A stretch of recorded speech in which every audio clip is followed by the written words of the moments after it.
A very good afternoon, everyone. Thank you, Prof. Kathy and Dr. Ruby, for that kind introduction. And thank you to the organizers of APACC for this invitation. It's truly an honor for me to be here today, and a little surreal, if I'm being honest, to be on this platform among so many mentors and leaders I deeply admire. Today, I'll be speaking on women with HIV in the Asia Pacific. I have no conflicts of interest to declare for this presentation. This is an overview of my talk. I'll begin by setting the stage with current HIV epidemiology, modes of transmission, and how women are faring in terms of treatment across our region. Then, I'd like to take you through the journey of women with HIV, across reproductive years, midlife, and aging, reflecting on the strides we've made and what's still missing. I'll share how we've started addressing some of these through the work in our center in Malaysia and across the region. I'll then touch on a few ongoing challenges, and finally, I'll close with how we can move forward together. Globally, women represent over half of all the adults with HIV. But when we look at regional distribution, only 12% of all women with HIV live in the Asia Pacific. On the surface, it seems small, but there's still over 2.4 million women in our region, representing 37% of our regional cohort with HIV. This UNAIDS projection looks ahead to 2030, which is not that far away, just 5 years. The light green bars represent women, and what stands out is that the largest group will be above the age of 40 in the next 5 years. And it's not just the women, it's both women and men are living longer, and our systems need to be ready for what comes next. It was difficult to find epidemiological data on transgender women and gender diverse populations, and that is a gap we need to fill. Most women acquire HIV through heterosexual contact, often as partners of men in key populations. Female sex workers in particular face up to 10 times the risk of the general population, highlighting that prevention efforts, even within key populations, still aren't reaching the women who need them the most. And what about new infections in our region? The Asia Pacific accounts for about a quarter of new infections globally, but the data isn't disaggregated by sex or gender, so we don't know exactly how many of these are women. This colorful bar chart shows a change in infections from 2020 to 2022 in our region. Again, no disaggregated data, but just to have a sense, I've highlighted the groups that traditionally have women overrepresented. And I'd just like to show you the last group here, where between 2010 and 2022, we see 85% increase among non-client sex partners of key populations, arguably the least targeted group when it comes to prevention. One of the ways that Malaysia is expanding prevention is through self-testing. We have Test Now, which is an online platform that offers discrete access to HIV self-test kits, risk assessments, and linkage to care. What's striking is that in just 6 months of 2024, over 10,000 people used the platform, the majority, more than 70%, being under the age of 35. But 42% of the cohort were actually women, and 2/3 of these women had never done a HIV test before. This tells us that young women, who often remain invisible in traditional services, are stepping up. Anonymous self-testing is opening doors for those who might never have accessed care otherwise. When we look at the HIV care cascade in the Asia Pacific, we see encouraging progress. Women are doing slightly better than men across all 3 pillars, with 83% knowing their status, 71% being on treatment, and 69% achieving viral suppression. Publications from our region over the last 5 years, mainly from the Treat Asia network, reflect what we saw in the cascade. Women appear to have better retention and clinic attendance up to 5 years after initiation of antiretroviral therapy. And when it comes to survival and virological failure, these studies didn't find any differences between men and women. But many of these cohorts had low female representation, about 30% or less, so the absence of difference may also be due to a lack of power.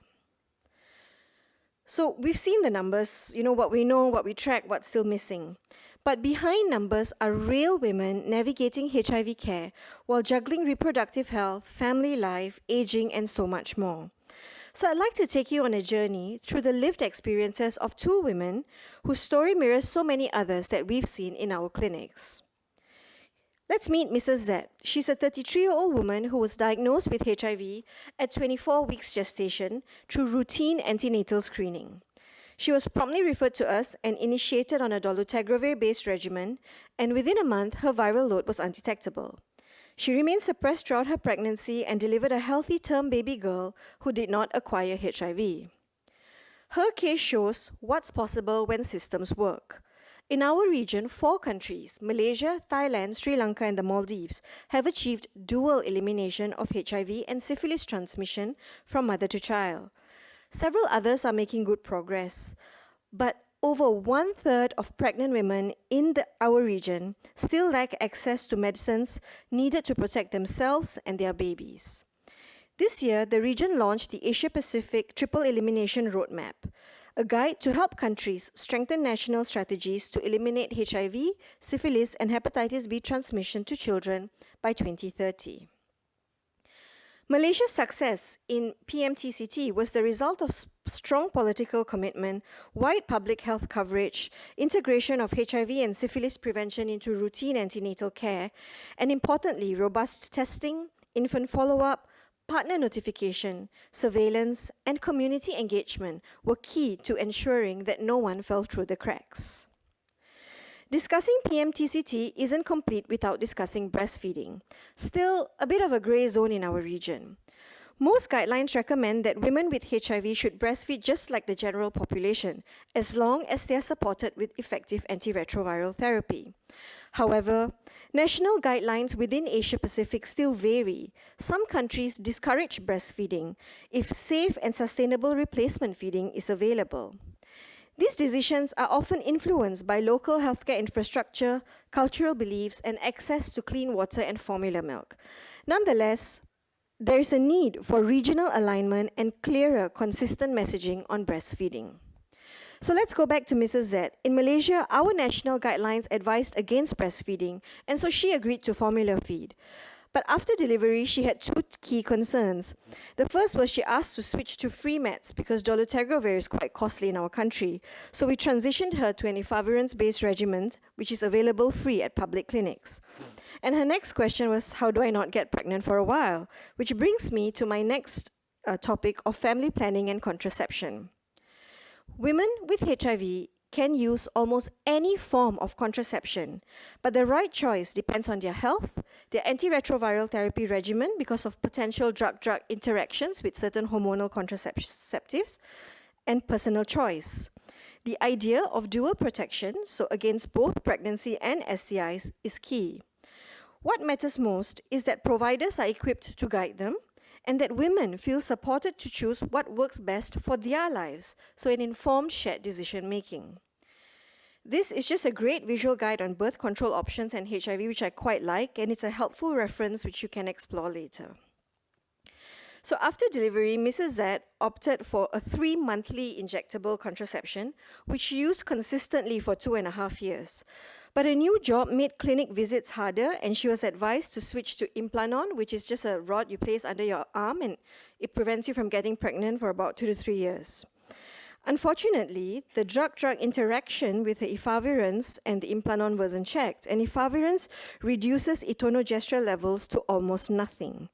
So she got pregnant, but unfortunately had a miscarriage, and it was through this miscarriage that we found out all of this. And she was then switched to an oral contraceptive pill, but adherence was a challenge, so she got pregnant again, this time with twins, and in March she actually just safely delivered twin baby boys who are healthy. So she's now decided to go back to the method she felt most confident with, which is the 3-monthly injections. So we've talked about contraception, but another key component of reproductive health is cervical cancer screening. Cervical cancer is preventable with HPV vaccination and timely screening, yet women with HIV are 6 times more likely to develop it. HPV DNA testing is the recommended screening tool. It's simple, even self-sampling can be done, but screening rates remain low across the Asia-Pacific. We also lack regional data on HPV prevalence and genotype distribution among women, and that limits effective planning. But the good news is there's country-led initiatives that are emerging, like the work we'll be hearing from later from China, the work that's going on in Bali, Indonesia, and others that have been presented at APACC this year and last year. But generally, in global literature, this remains underrepresented. I'd like to share what we've done in our center because we've now integrated HPV self-testing into our clinic. In 2021, a simple chart review revealed a clear gap. Only 7% of eligible women had ever been screened. So we got to work, we made the self-test kits available in our clinic and oriented our staff. And in 2022, we rolled out multimodal interventions. So we had subsidized test kits for patients who couldn't afford them, reminder notes, which are just simple stickers on patient cards, and we had an on-site dedicated staff who was actively promoting HPV testing to the patients as well as to the providers. And that year, uptake nearly tripled to 19%. And then what we did in 2023 and 2024 is we stopped the active push. So the stickers that were there were left there, the subsidized test kits we kept. And the staff was there just in case you had questions, so she wasn't actively promoting anything. And you can see that in 2023, uptake held at 22.5%, but it dipped in 2024 to 13.4%. But despite the dip, what I want to show you is that across the 3 years, we had 158 women who attended clinic who were eligible for HPV testing, and almost 45%, almost half of them have now been screened. We're still short of WHO's 70% target, but this is a big step forward. And it shows that even simple integrations can move the needle. And because I know you're wondering, out of the 71 women screened, 9 tested positive for high-risk HPV, which is just above the national average for women without HIV, but the numbers are really small for us to infer any conclusions. And all of them were referred for further care. Just closing the loop, Mrs. Z was one of the 71, and she had it done before she got pregnant, and her HPV was not detected. So now, let's fast forward a few years, and let me introduce you to Mrs. G. She's 48, she's divorced, and she's been living with HIV for over 2 decades now. She was diagnosed in 2001. She's been on several antiretroviral therapy regimens and is virologically suppressed since 2008. Like many women aging with HIV, she's accumulated several comorbidities and also has depression on treatment.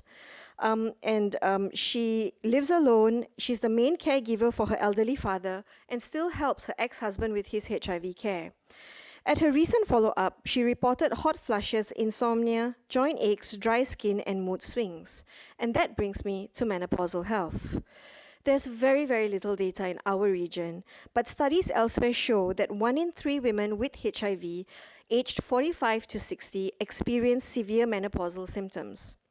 Whether menopause starts earlier in women with HIV remains unclear, though where it does, it typically starts 2 to 3 years earlier. Despite more severe symptoms, hormone therapy use remains low. Menopausal changes aren't just symptomatic, they're linked to increased cardiometabolic risks, immune activation, and reduced psychosocial and bone health. So to better understand menopause in our clinic, through the work of Cheong, one of our students, we began a cross-sectional survey among women with HIV aged 35 to 30. So preliminary findings of just 40 women, because we've just started this, showed that 75% reported menopausal symptoms, and the top 3 symptoms were mental and physical fatigue, joint pains, and sleep disturbances. Yet only 1 in 4 ever discussed these with their HIV provider, and only 1 woman was on hormonal therapy. And we also found that those with moderate to severe symptoms had significantly lower quality of life scores. Now, this work is still ongoing, but even the early findings highlight how important it is to address menopause in HIV care. And as for Mrs. G, we actually referred her to a menopause specialist. She's been started on hormonal therapy at the end of April, and I hope to see her again soon to see how she's doing. But beyond physical symptoms, she was also experiencing depression and new mood swings, which brings me to the next issue of mental and social health. Mental and social health aren't just confined to a single point in time. They affect every phase of a woman's journey. Globally, we've heard women with HIV face higher rates of mental health challenges compounded by stigma and worsened by intersectional stresses. The S2D2 study in the Asia Pacific, which included 12% of women in their cohort, found no sex differences in moderate to severe depression, but women reported lower substance use. Older women also face older women also face greater risks of isolation and loneliness driven by stigma. Mental and social health really needs to be a part of the HIV care continuum. And I'd just like to share some work from our center to integrate mental health services into HIV care. As a Chimera Fellow, I had the opportunity to do some of the pre-implementation formative work, which was interviewing women and healthcare providers. We found several women-centered barriers, like women didn't like questions that reminded them of their diagnosis. Interestingly, while women often saw the ID clinic as their support group, some junior doctors felt that mental health wasn't even their responsibility. Providers also shared challenges, like male relatives speaking on behalf of women. And across both groups, caregiving often took priority over self-care. And as one woman said, "If I didn't have children, I wouldn't follow up. I'd just wait to die." And these insights, along with a lot of the other work in our center, helped shape how we moved forward. And what's exciting is that all of this has led to real change.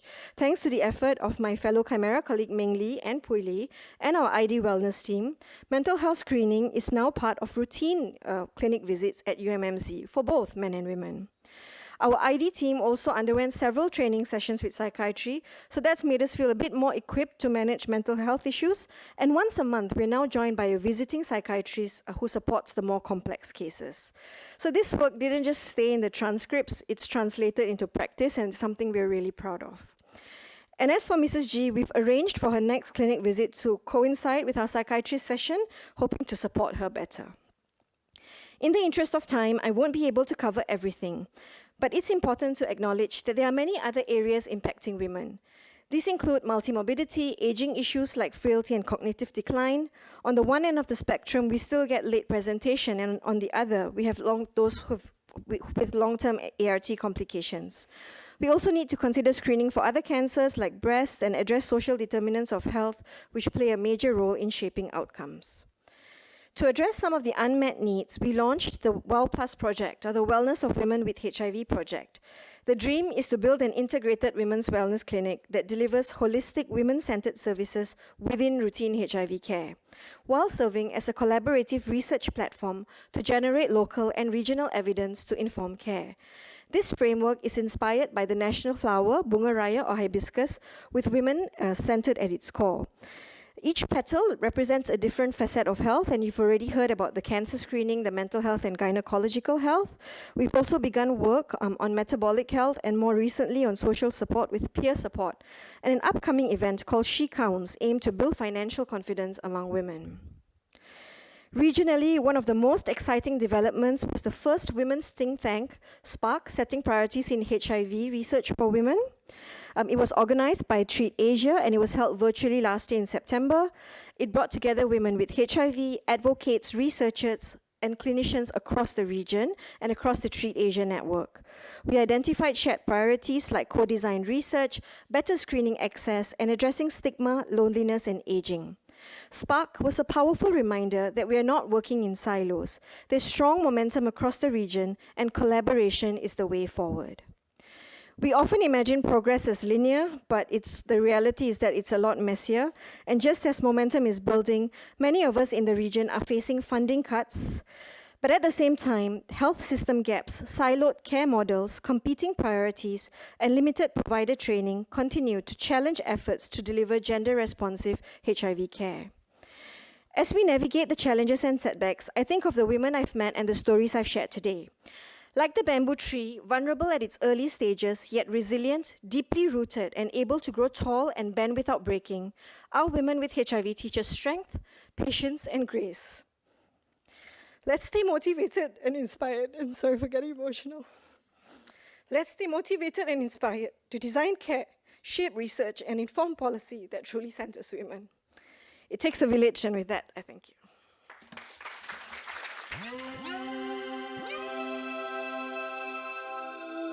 Yeah.